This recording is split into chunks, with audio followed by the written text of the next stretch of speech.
Hello, peeps. 12:11 p.m., January 10th, 2018. I'm on my way to Grand Prairie, Texas, to get a very large air compressor for a shop, our temp shop, so that we can quit using the little tiny air compressor, the one that goes all the time. Get rid of that. So I had a little truck time. I figured I'd talk to y'all. I spoke yesterday briefly about being a generalist and how my superpower is that I don't have a superpower. I'm not pigeonholed into one box, right? So improvise, adapt, overcome, be flexible, all those, cool catchwords. But for real, like, that's been very valuable in my life to A, have a lot of different life experiences, B, be able to glean information and experience from those life experiences, and make that applicable to everything else that I'm doing. I couldn't go, clean a pool for 3 years, be a pool cleaner, a pool boy, but I could spend a week cleaning a pool and understand how cleaning a pool, how that's relatable to, commercial metal stud framing, and how that's relatable to raising goats for meat, and how that's relatable to putting in a good quality pipe fence, and how that's relatable, blah, blah, blah, right? That's kind of what I've done with my life. I've had a lot of different jobs, and the less important ones I've done short stints at, and the more important ones I've spent 3 years seems to be about my timeline. By year 3, I'm usually I'm ready to go, man. Like,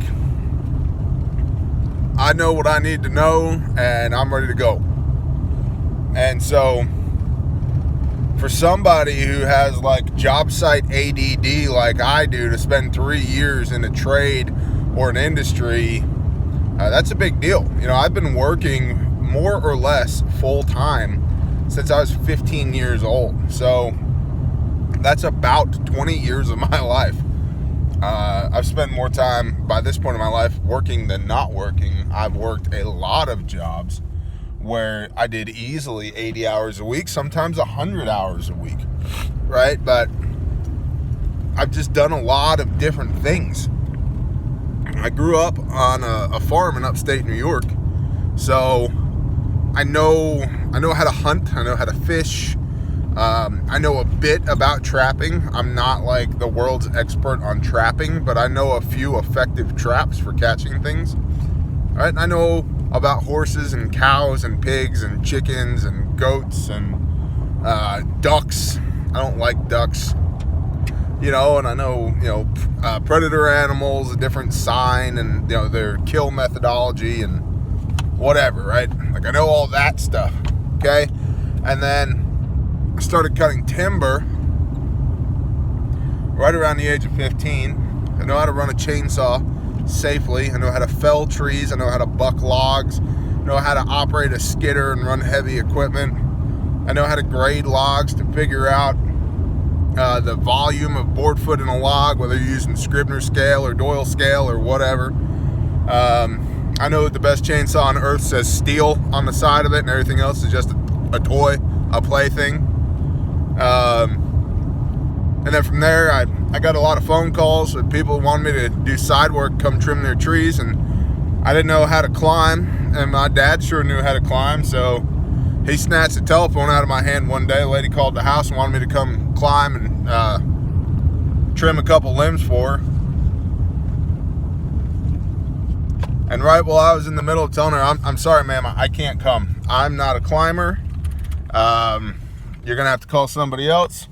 I'm in the middle of telling her this, and my dad snatches the phone out of my hand and says, hell yeah, he'll be there. He'll be there Saturday morning, and hangs up.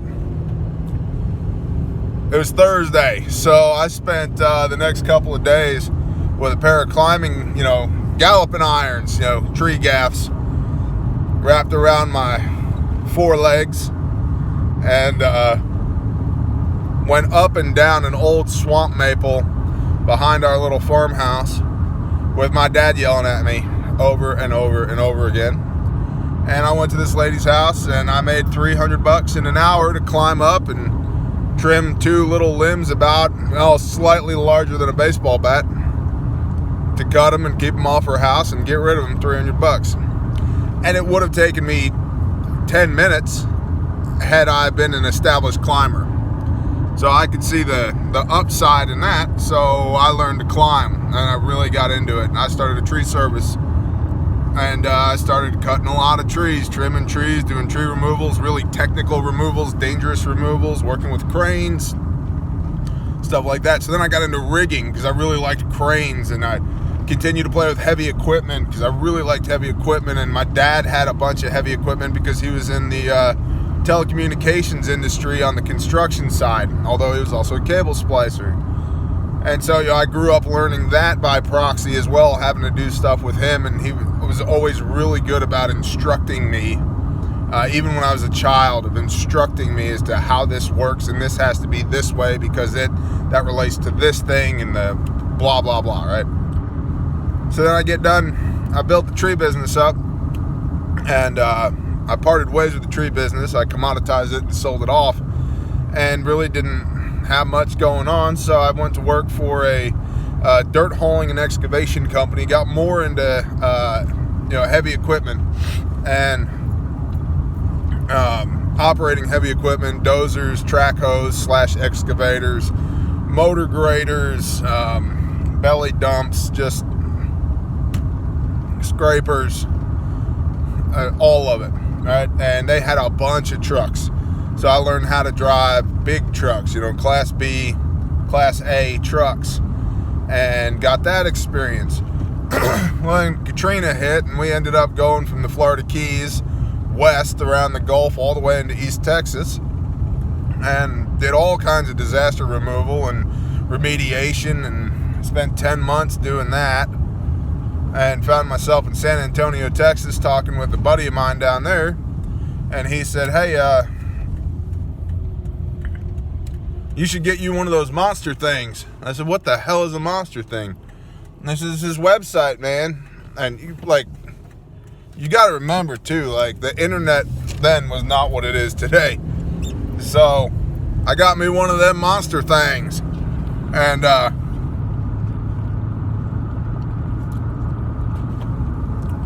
put a resume up, and within a week got a phone call from a company in Framingham, Massachusetts, outside of Boston. Can you come in and talk? Sure thing. Strapped my boots off and drove from San Antonio up to Framingham. Met and talked to them, and a couple hours later I was a project manager in the power construction industry. I didn't know anything about it. I mean, I knew all the applicable skills, but I couldn't tell you the difference really between one phase and, three-phase power, or the proper way to erect an H structure on a high line or whatever, right? So, got into that and learned, right? And got really good at, not just stringing cable, but pouring concrete, bending a rebar, figured all that stuff out. More heavy equipment operation. The climbing, back to the climbing Met towers and turbine towers, the whole nine. And ultimately ended up moving away from that job. Had an amicable parting of ways, and found myself in Oklahoma with nothing to do at my dad's house. And so we've gone from upstate New York, all through the Northeast, down to Florida Keys, around to San Antonio, Texas, from San Antonio up to Framingham. During those 3 years, I was all over the Northeast, Florida, Texas, Oklahoma, all through the breadbasket, Nebraska, all right, all that. Get back to Oklahoma, rode a Greyhound bus from upstate New York to Oklahoma. Get to talking with my dad about how sorry I'm feeling for myself, because I just broke up with my girlfriend. I just been diagnosed with colon cancer, and I just lost my job. Well, after about 2 weeks of that BS, he said, look, you need to suck it up, Buttercup. He said, you know an awful lot about these wind turbines. Do something with wind turbines. Roger that. So I did. And saved up 10 grand. I bought a couple used trucks and put a whole bunch of tools on them. Called everybody I knew in the industry and said, give me all your shit work. The stuff nobody else wants to do, I'll do it. And within a year, 27 contracts. Back out in the field getting stuff done. Built that up. Met an awesome girl. Online dating. Back to this internet thing. Named Harmony. And I kept thinking, what kind of hippie names their kid Harmony? You know? This girl's going to be weird, but she kept popping up. 100% match. Whatever, dude. So, call her, or I sent her an email, or she sent me an email, because I kept popping up for her too. Back and forth, back and forth, back and forth. Finally, we meet. I drive down from Oklahoma to Texas, North Texas, where she's at. And she invited me to a barbecue in her mom's backyard. And I walked into that backyard, and I knew I was exactly where I was supposed to be. I knew why God put me on earth. It was over. It was done with, right? Check that box off. Mission accomplished. Well, eventually I moved in with her at her mom's house because, you know, we were both kind of broke at the time. And we moved out of her mom's house because her mom was like, y'all are cool, but guess what? I'm selling my house and I'm out. So we're like, oh, we have 30 days to become adults again. So we figured it out, and we got a house in the same town in North Texas, right? So we're still in North Texas. Well, she started a construction company. I had all this framework. Yeah, she started a construction company. I had all this framework and infrastructure put together for the wind turbine business. So with our powers combined, we got into residential remodeling and contracting, and we did a hell of a good job at it. And we were continuing to do that up until the point that we found out that Harmony had that genetic heart defect that I've talked about before. So I had to put that on hold. So now I've gone from, you know, butchering cows on a farm in upstate New York to remodeling $1 million homes in North Texas. And pretty much everything in between. So I'd put that on hold. So then I get approached by Vine and Branches to be a project manager, a general manager. So I come on board at Vine and Branches, and here I've been for the last 3+ years at Vine and Branches, building stuff out of wood, but also, you know, building people and building teams. And the universal thing here is less the specifics of each job and more the